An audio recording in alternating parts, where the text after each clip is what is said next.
Check out the links in my description for more information, for more resources. Check out the podcast. Check out the Facebook groups. Just check out the links. There's a lot of great stuff there.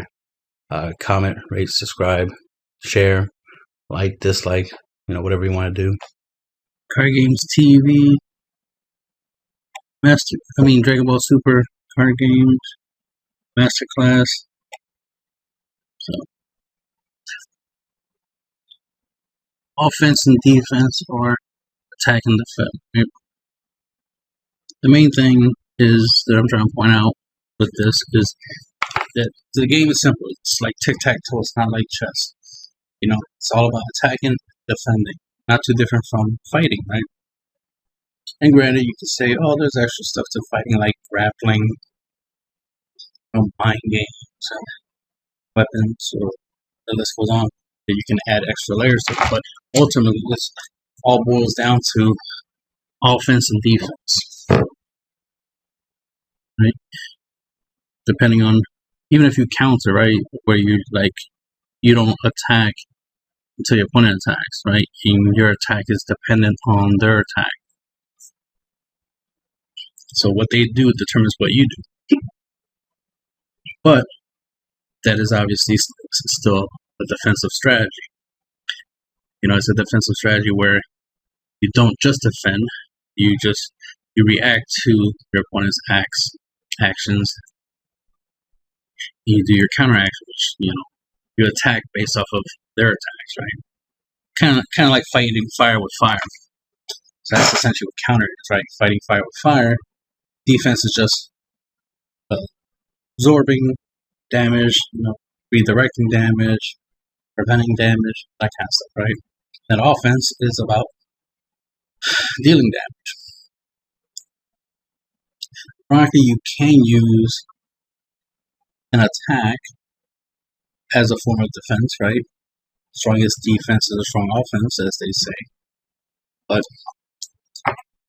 you can obviously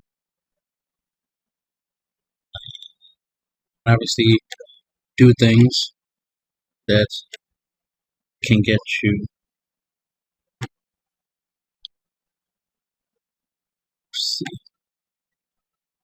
so you can obviously do things that can get you I'm losing track of thought. Get you out of one situation and put you into another situation, going from being attacked to attacking, right? Or at least being prepared for attacks. So this situation here, I had 4 energies, doing some test hands, trying to fine tune the strategy and the lines of plays that I want to do with this. This is my Janemba hand control deck, so obviously I'm milling through Janemba and I'm using green cards, mainly unisons, to help me with the hand control elements. So it's a combination of hand and deck control, right? By milling my hand, hitting my opponent's hand. But I gotta keep my defenses up, so that's where this unison is the king of this deck. It's the MVP unison of the deck. It's the go-to unison of the deck. That's why we also have this, which one can again attack. It's a nice 25k body, but the main thing is it lets you look at the top 7 cards of your deck to go grab a 3-cost unison, right? Which is very important, considering the fact that that is a 3-cost unison. We do have a couple other 3-cost unisons like Dark Broly and the Nappa, which are, they got good utilities, so they have some uses. But the main unison is King Vegeta, because he helps you control the board and opponent's hand. Under the right conditions, he can easily be a board break. So definitely good defensive card for Janemba. I was doing a blue deck, obviously blue strategy, but it didn't have as much removal as this version does. And then it doesn't do much when it comes to my opponent's hand. So I was like, wants me to control the board and my opponent's hand. So I was like, all right, let me try a different route. Let me try a green strategy. As you can see, I got ready to strike Piccolo, which at the end of my opponent's turn will reduce his hand size down to 6, which will help out with the hand disruption. So I'm trying that out.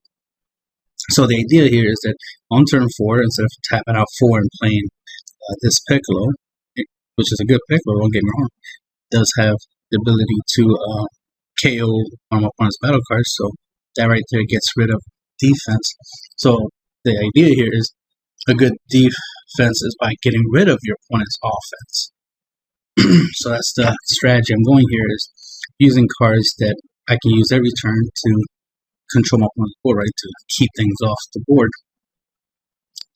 Of course, if I'm getting rid of stuff off the board, my opponent has to reestablish a board, which means they have to play more cards from the hand, so it further feeds the hand control aspect of the deck. But once I get this bad boy out here, sorry, he can deal with the board, right, while he deals with the hand. So the idea is to try to get two things on the field. One thing to deal with battle cards, and one thing to deal with your opponent's hand. And then, of course, the leader just keeps filling your opponent's deck. And then you just keep your defenses up. So I was like, all right, let me drop this, which is a blocker, so that's defense right there. And keep one energy up. So I kept one energy up and used it to play my damage negation. There's probably other better green one energy negates I could use. I could use a battle card that negates an attack, like Android 17 negate in a battle card, because at least I get the extra use of using it as 5k combo power, or use it as a body to swing with if need be. So that is still an option. But the cool thing about the damage negation is that it can prevent effect damage, which might be useful, especially with my defense being strong, or at least I'm trying to make it strong, right? My opponent might try to beat me alternatively through burn, so this card would be useful in that regard. Like I said, negated an attack, block another attack, right? And then let's see, combo that right to kind of try to keep them on board. And of course, got the 4-star ball. I reused it to protect, so I stopped at least roughly 3 attacks. And let's say they want to knock off the marker off the unit, no problem. So that's pretty much what could have happened at a turn. Let's say, just to add to it, I take a hit from something. Alright. Then my opponent's turn, their hands down to 6, just because Piccolo survived. I mean, granted, they could have not attacked my units, and they could have attacked that, so it just depends on the situation. But now my chills are alive because I have 5 life. And of course now I already have the units that I need, so I don't need. Well, I want that because it negates, so I'll just charge the unison. At least I can negate an attack with this. It's also combo power, but the main thing is I can attack with this, so I keep my defenses up. But now on turn 5 I can drop 4, right? So now I can drop 4 on turn 5 instead of dropping it on turn 4, which would have caused me to be tapped out, so it would have uses my defensive capabilities. The idea is to always at least try to keep one energy up. Ideally, because this card works defensively, or at least I use it defensively with its +1 ability. You definitely want to play that on turn 3, and then turn 4 and above. That's when you start playing low cost cards like 3 drops and stuff like that, and keep energy up. At least 1 or 2. For example, this needs 2, right? So right now, I got at least 1 energy up, just because I want to get this out there. And of course, like I said, I can use this, bounds to use this and KO on the battle cards. It has barriers, so that's useful. So stay on the field for a while. Of course, I can do the ball. Right, add that to my hand to further increase my defensive capability. Do my unison's ability. Get rid of another battle card. So gotta make sure that their board is clear. That way, it's easier to defend myself.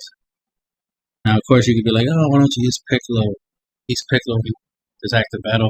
Allows you to use his effect on either player's turn. It's like, that is true.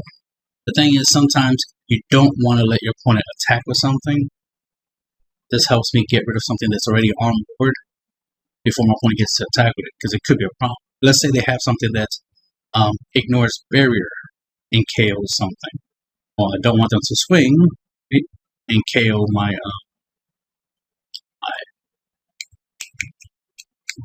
my Piccolo accelerated ability before I get to use his active battle ability, right? So it's just like the train of thought. Plus he's double strike, so I can use him as a finisher. So that's the other reason I'm using this one. Also, another reason is because I actually own a playset of this in real life, so why not use what I got, right? This is a pretty decent card, so why not give it a try? And based off my strategy, it definitely has some viability,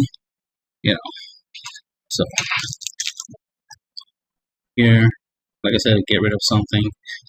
Doesn't have the ability for me to draw when I KO something, which I actually want the ability not to draw. That's the other thing about Piccolo, is that you have to draw.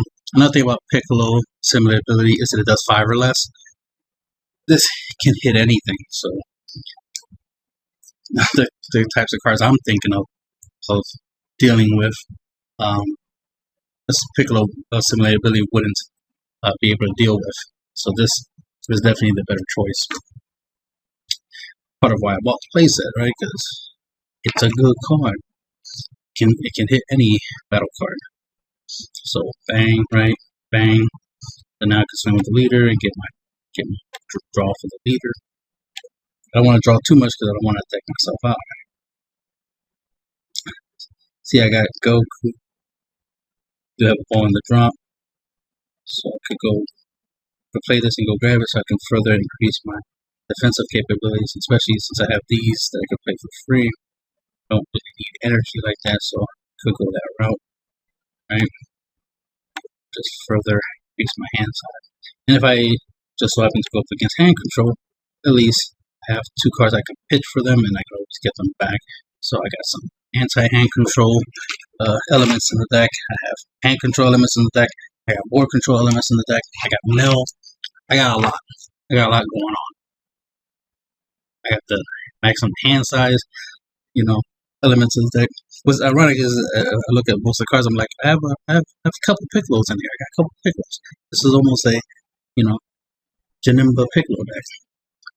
I got apply pressure.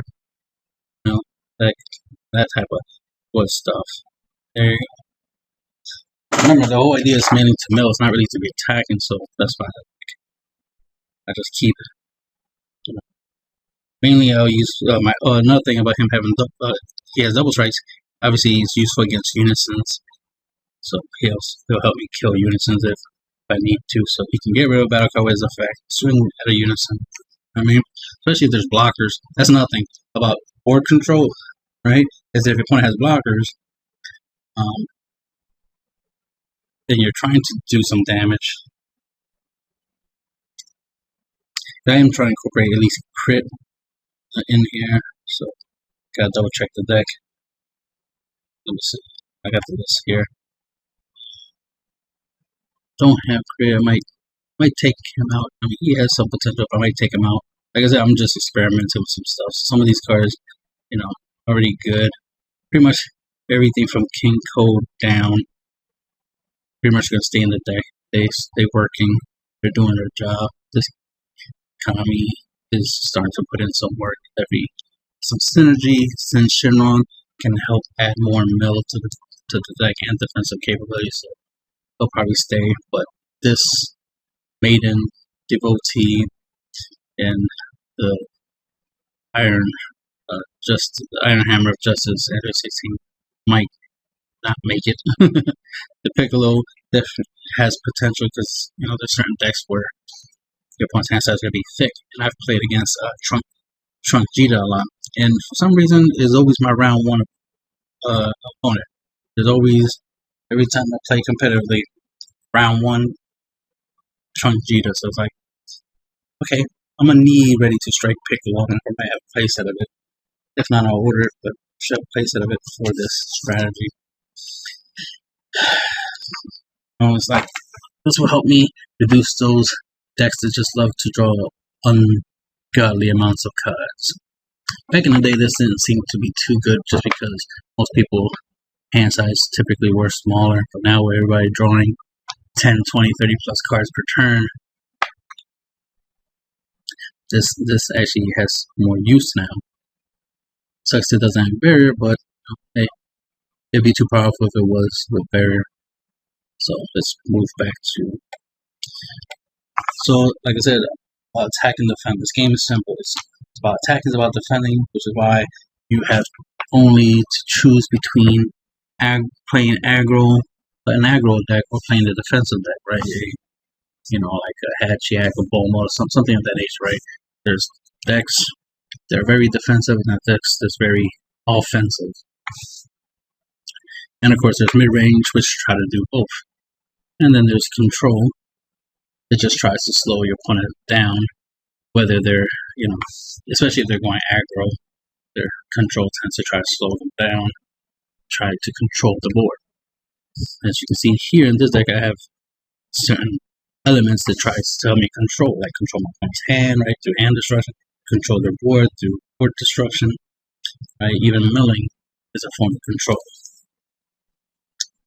So, but the main thing is, you're ultimately going to decide between attacking and defending. So, opponent's turn. Let's see. Blocker. Defense. Just 3. Sorry, potentially 5, and then these bad boys. Up to 6. I could potentially stop up to 6. That reminds me, when it comes to your opponent attacking with their leader, to your leader, try to don't waste a negate or block on that, unless you could afford to, right? Like if you're using a unison blocker, like Raditz Giant Force, then yeah, you can use that to block your opponent's leader swing and a unison swing, right? That's what I use it for, is to block those 2 attacks per turn. But if you don't have that, don't waste a negate on a leader swing. Unless the leader like suddenly has quadruple strike or double strike or something, you know, problematic. You know, if it can do more than 1 damage, then you definitely want to negate. But if all is going to pretty much just try to do you 1 damage, and maybe you can out combo it, so don't even waste time with it. Right? Especially if it's an unawakened leader. If your opponent swing with a 10k leader against your 10k leader, then you know 5k combo is enough. So that's where the 4-star balls come in. So and I have 2 of them. So if my opponent's leader suddenly is awakened and is 15k swinging at my 10k leader, as an example, then I can just be like bang, bang. Now in this situation, I could use this Chill's Army, so that way I can awaken. So that lets me untap 2 energy. So that might be something I will do. So it's like, oh, you swing with the leader? Alright, I'll do that. Right? Take a life. Bang. Now I have a blocker. So now all I need is my opponent to go battle, right? And let's say they attack, it's like, alright, block with my token, trigger my leader's ability to awaken, right? So that lets me untap 2 energy. Face back. Now my leader's awakened.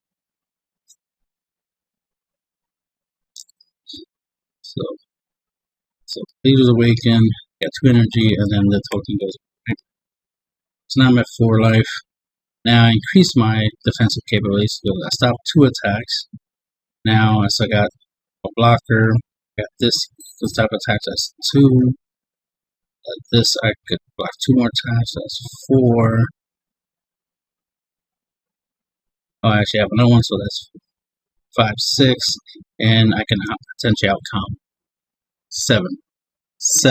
I can potentially stop 7 attacks now, just because of that line of play. So I potentially have 7 attacks I can stop. Like 2, 4, 5, 6, yeah, 7. 7 roughly. Technically 8 if I combo off my my board, but the idea is not to combo off my board, obviously. And definitely don't want to combo with Piccolo. I mean, block with Piccolo. I'm just saying is that I have a lot of potential negates here. I mean, stuff. Obviously, I could just take damage. I could take up to 3 damage. So that could be potentially 3 single damage attacks I can take, or at least 1 double strike, 1 single strike, or just 1 triple strike, right? So these are the little factors you gotta take into account, right? This is the defense part of the game I'm talking about. Because attacking is offense, right? Obviously.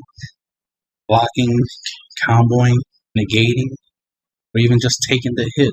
These are all defensive decisions. These are all defensive stuff you do. So when you play, it's all mainly offense, it's all mainly defense.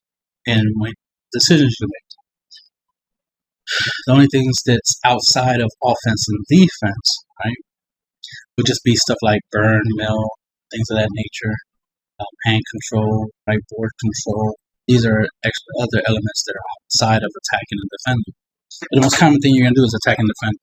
Most common deck you're going to play is a offensive or defensive deck. Okay? An aggro or stall deck, whatever you want to call it. Or aggro, anti-aggro. The defensive deck is more likely is going to be referred to more as an anti-aggro deck. So you're choosing between playing aggro or playing anti-aggro. That's mainly all you're really going to be doing, decision-wise. At the most basic level, obviously you can try to mix aggro with burn, or aggro with mill, or aggro with control, hand control, and so forth and so on, right?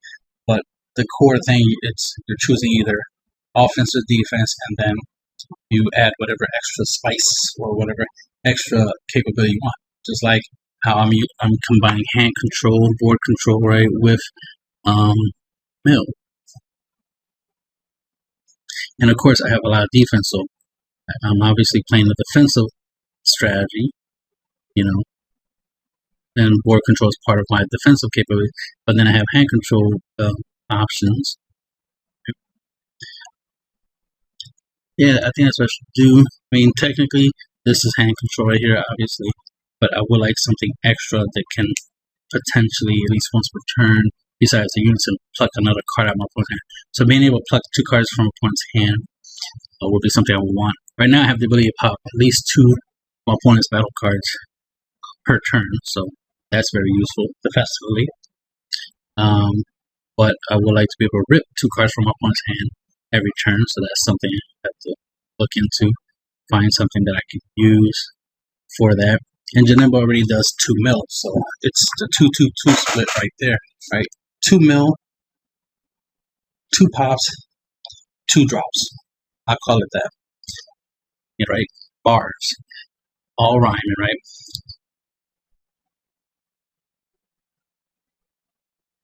2 mil, 2 drops, 2 pops.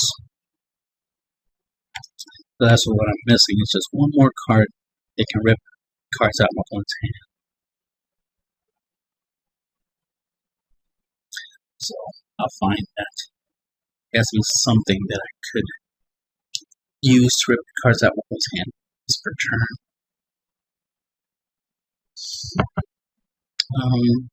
Let's see. If not, I'll work with just 1 rip per hand. Because just like I said earlier, popping stuff on my opponent's board is going to force them to play more stuff from the hand anyway. So already doing a lot when it comes to hand control by controlling my opponent's board. So that's the thing. Like I said, I got the defense, so keeping my life high. Right now, I allow myself to get that to 4, so I can awaken, all that good stuff. I forgot what he does on his awaken side. This card attacks, draw a card. Yeah, right, mill 2, got it. Second auto, when this card is attacked, you may place 1 blue card from your hand into the drop area. If you do, negate the attack, then negate the skill for the game. Okay, that's cool. There's no blue in here. Oh, no, there's blue. I'm like, there's no blue in here. Yes, there is. Yeah, Chill's Army Reinforcement, so I could use that effect. So, technically have an extra negate. So, there's something here. Very specific saying blue. It should have just been any card, and then, since it's a one-time effect. But anyway, But that's cool. Let's forget about it. Let's see. But anyway, attacking and defending. You know, this is your main go-to. Okay, this is a master class, right? Yeah, it's a master class. But I just wanted to talk about, you know, aggro and, you know, offense and defense, because too many people, not too many, but just you know, there's a consensus, I should say. There's a consensus online about the idea that, you know, decks are meta choice, you know, meta decks and meta choices and stuff like that. The meta stuff. While people try to make the game sound more complicated, is trying to add extra layers of complexity to the card choices, deck design, you know, choosing what deck to play in the meta, and so forth. So all these things that don't make much sense, especially for me, from my experience, it's like I don't see any of those issues that you're talking about. I make it sound like it's really hard to do damage. The only time I ever said that it's hard to do damage is the last two damages, the hardest. The first four is the easiest, the next two requires a little bit of effort, the last two is the hardest. And I've proved that even competitively, because some people are like, untap don't count, but your friends don't count.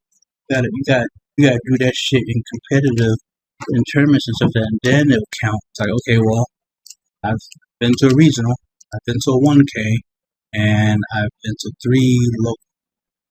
So right there, I got 5 competitive environments that I've played in. I've proven my first 4 damage is the easiest, next 2 requires a little effort, and the last 2 would be in the hardest. And on average, I get my opponent down to 2 or 1 life. So I have proven that the last 2 damage are the hardest.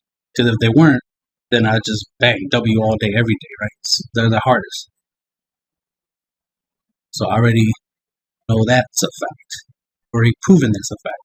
Not only have I proven that's a fact, I've even had a 60 card unison deck. That means virtually 0 combo power, right? I think I had like some extra. No, it's a 60 card unison deck, so definitely no combo power. So no combo power at all, right? But I was able to do 7 damage. I only played 2 games against 2 random decks. Doesn't matter whether they're meta or not. That part's irrelevant. I literally had 0 combo power.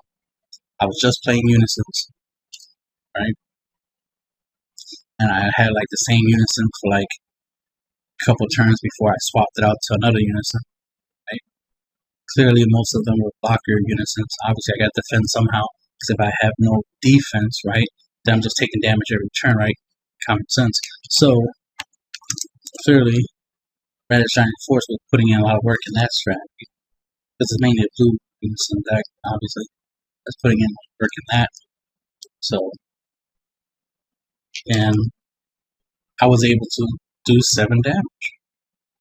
Twice, back to back. Right? So I've proven that the first 4 damage is the easiest, right? The next two require a little effort, so that's 6 damage. The last 2 is the hardest. I've been getting consistent with dealing at least 1 of the last 2 damage, but the last damage is still the extra hardest, right? It's like, especially when we have blocker negates. I'll show you, see, right? Got chosen army reinforcement, right? We got testing opposition and stuff like that. And I saw this at regionals. You know, I was playing Hatchiac, so of course I can't use the black blocker negate, which sucks. But my opponents can. They were able to use their blocker negates, and these cards were MVP in those scenarios. This is part of why somebody ended up going from 4 life down to 2, or going from 3 life down to 2 life, or 2 life down to 1. This is why part of why my opponent's life was going down to those numbers, where they had 2 or 1 life, because they were using these types of cards to avoid my double strikes. Because I'm chomping the Supreme Kai all day, every day. You know, so all my attacks are lethal because all I have to do is just chomp it, right? So the fact that they were using these free play, blocker negates, right, is part of what was reducing my damage output. Even though I had the ability to double strike my opponent, they were trying to make sure I don't. So that's good.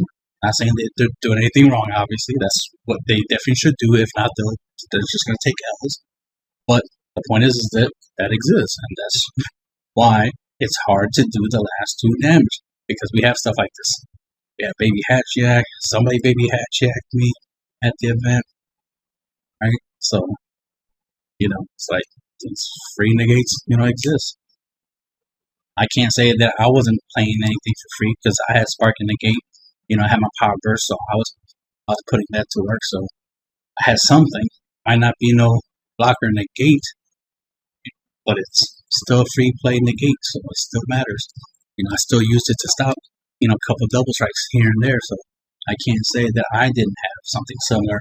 I'm just saying because these cards exist, it's what makes it hard. I'm not saying that, oh, how dare they have this and preventing me from winning. No, this is the game. It's part of the game. Shit happens. The idea is just to figure out how to get past it, right? How to bypass it. Now, of course, I got strategies to deal with these blocker negates. That's where the death and taxes concept comes in. Because, like I said, most of the time when I got down to like 1 life or something, was because they used this card. Now, if I had something that dealt them damage when they used this card, or if I just had the ability to negate these counterattacks, like, counter, for example. Yeah, Black Niece. I would love Black to have a counter. But anyway, the point is like, bang, that my attacks would have gone through and I obviously won. Because a lot of times my opponent's hand sizes were very low compared to mine, so me shotgunning for game was highly likely. It was just getting to the point of being able to get to the combo set right to shotgun. So that's all.